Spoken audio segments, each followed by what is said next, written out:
After 11 years dedicated to developing Riverton Manufacturing's entire IT infrastructure from the ground up, I was summoned to the CEO's office.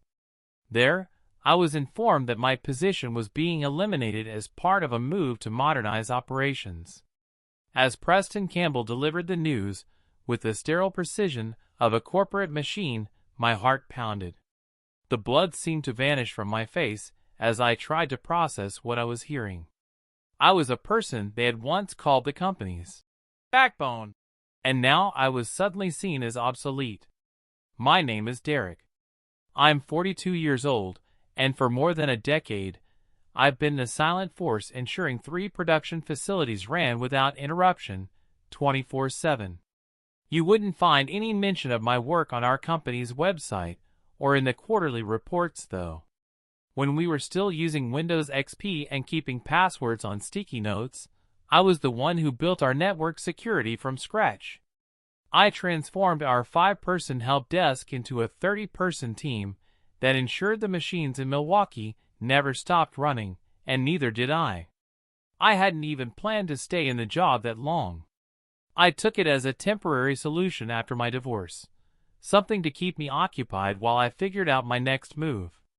But I was good at it, exceptionally good. Over time, those servers and networks became more than just a job. They became mine, not officially, but in every meaningful way. The meeting was held at Maxwell's, a restaurant known for its white tablecloths, the kind of place where executives take clients they want to impress. It's not a place you'd expect to have your career ended, but Preston was always focused on appearances. "Derek, you've been indispensable," he said while cutting into his steak. "But we need fresh perspectives, someone with a vision for the future of technology." What he really meant was, "We found someone cheaper who won't challenge the board's poor decisions." He then mentioned that Harrison's nephew, a brilliant kid who just finished his master's at MIT and specialized in digital transformation, would be taking over. I took a sip of water, my throat suddenly dry, and nodded. "Who's handling the transition?" I asked. Preston seemed relieved that I wasn't making a scene. "You'll have 6 weeks," he said. "We'll announce it at the quarterly all-hands meeting." I signed the non-disclosure agreement he produced before dessert arrived, smiled, and shook his hand. I told him I understood that business decisions had to be made. But what they didn't realize was that I had seen this coming for months. Back at my desk, I noticed my administrative credentials had already been downgraded, and my name had been removed from the leadership team email chain. They had decided this long before our lunch, probably weeks earlier. That night, I couldn't sleep, but it wasn't due to anger, though I felt plenty of that. It wasn't from fear about finding a new job, either. It was because of something I had discovered in the server logs. 3 months earlier, there was a small, unauthorized access attempt from an IP address that I traced back to the executive floor. Someone had been looking through systems they shouldn't even know existed. But they had overlooked one crucial detail. I wasn't just the IT director. I was the architect of every critical system they relied on. The first hint of trouble had surfaced last September, when a consultant appeared unannounced to audit our digital infrastructure. He asked basic questions about systems that I had personally designed. When I questioned who had authorized the audit, he mentioned the executive team and quickly changed the subject. Then, in December, my access to the board meeting minutes mysteriously vanished from the shared drive. In January, Preston began canceling our weekly briefings, always with plausible excuses.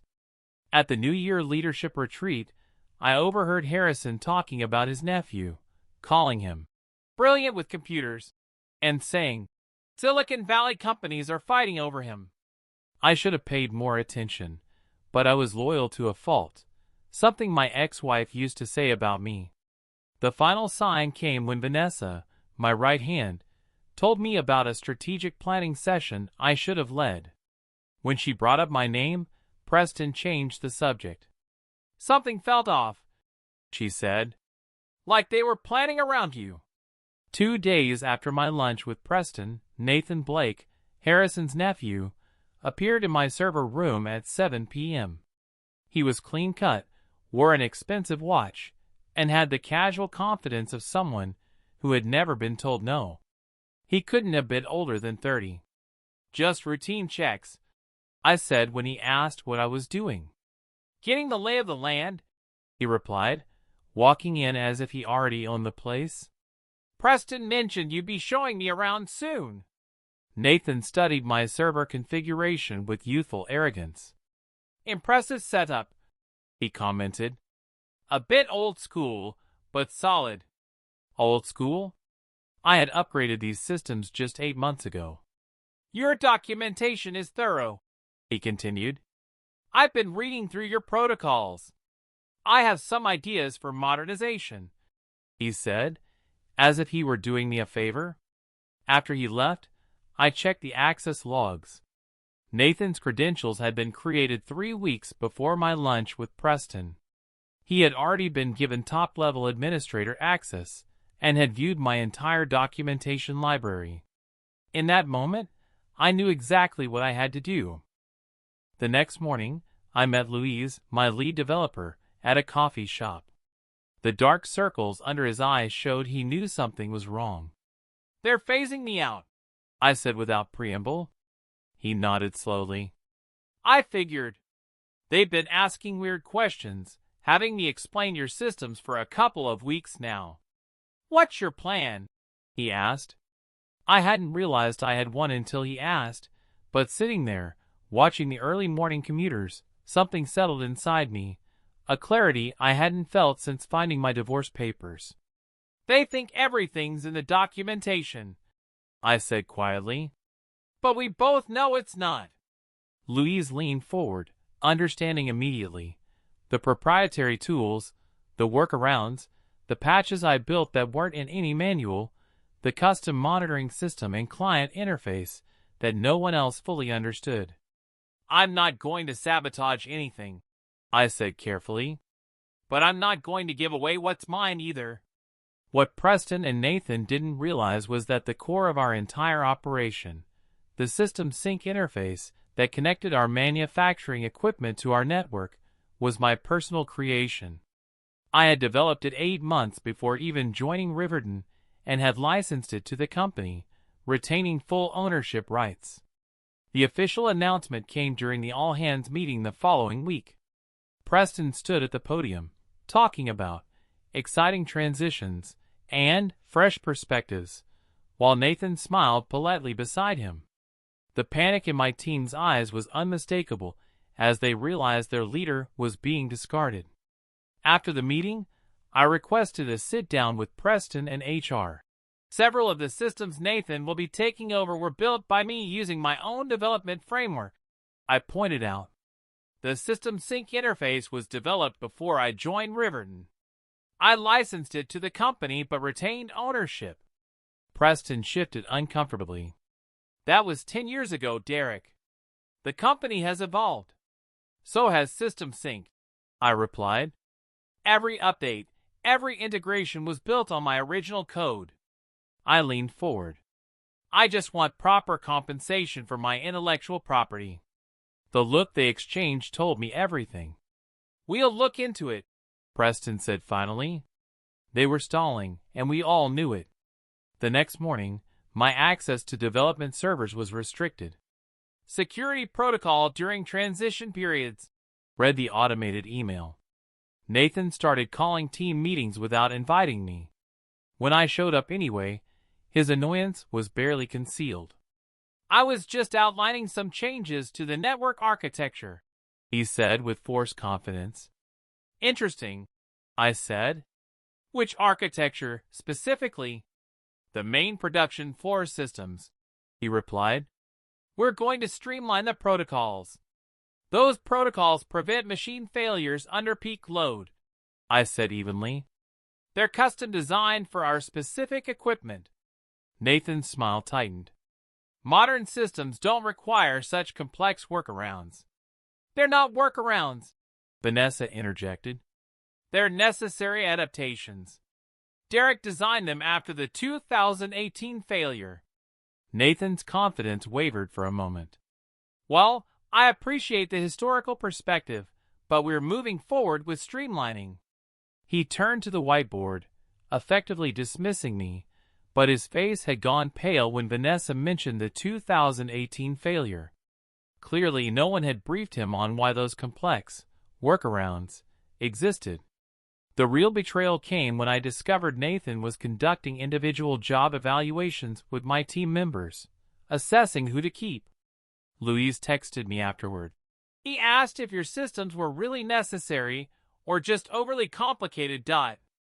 That night, I found an email from one of our suppliers, confused about a new licensing agreement Riverton had sent, one that transferred all my custom supplier integrations to a third-party vendor, Nathan's former classmate's startup. They weren't just pushing me out. They were dismantling everything I had built and selling it off. When I tried to access the backup servers to retrieve my original code, I found my credentials completely revoked. Game on. I reached out to Darren Phillips, a network security specialist I had worked with years ago. We met at a highway diner, the kind of place executives like Preston would never set foot in. Why push you out now? Darren asked after I explained the situation. The company's doing well. 2 days later, he called me at 11 p.m. You need to see this. He had found SEC filings showing Riverton was preparing for acquisition by TechCore Industries.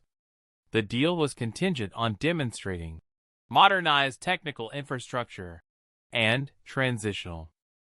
3 days later, I sat across from TechCore Industries' VP of Operations in their downtown office. He slid a contract across the table.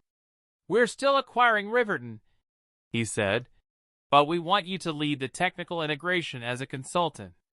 The salary was twice what Riverton had paid me, with full control over my working hours and location. What about Nathan? I asked. The VP's expression soured slightly. Mr. Blake will be transitioning to other opportunities. I signed the contract that afternoon. 2 weeks later, Louise called to tell me Nathan had been quietly removed. The official story was that he pursued other opportunities. The actual reason was that 3 major clients had threatened to pull their contracts after repeated system failures under his leadership. Preston remained CEO through the acquisition, but his role at TechCore was largely ceremonial. No real power, no real team, just a fancy title and an office far from the decision-makers. When his arrogance finally caught up with him, the look of panic in his eyes was unmistakable. The following month, I used my first consulting check to put a down payment on a small cabin near the lake. Nothing fancy, just a quiet place with a deck overlooking the water, somewhere I could watch the sun set and rise again. Vanessa joined my consulting team 3 months later, then Louise, and eventually half my old department. We weren't working for anyone anymore. We were partners in a growing business. I ran into Preston at a downtown restaurant about a year after everything happened. He started to turn away, then stopped and came over to my table. You won, he said simply. I looked at him, really looked. The strain around his eyes, the slightly rumpled suit, he'd aged considerably. It wasn't about winning, I replied, meaning it. It was about value. Knowing what you're worth. He nodded once, then walked away. I sat there a long time, watching the city lights come on across the river, thinking about systems. The ones we build, the ones we break, and the ones that ultimately outlast us all. Sometimes, the best revenge is simply letting people face the consequences of their own arrogance.